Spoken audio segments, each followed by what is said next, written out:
Isang mapagpalang hapon po sa ating lahat, mga kapwa ko Bicolanong Oragon. For today's video, tayo nga po pala ay magsusundo ng ating kaibigan galing po sa Iloilo. Nandito po tayo sa Terminal 4, dito po sa Ninoy Aquino International Airport, mga kapatid.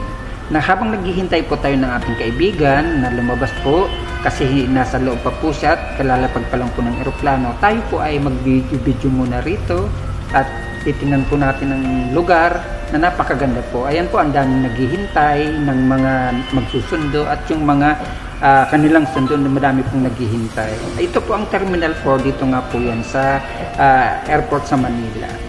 So ayan mga kapatid, nakasakay na po kami ng taxi niyan at ayan po ang airport ng Maynila na napakaganda po mga kapatid. Bali second time ko na pong pumunta rito o madaming beses na po ako nakarating rito.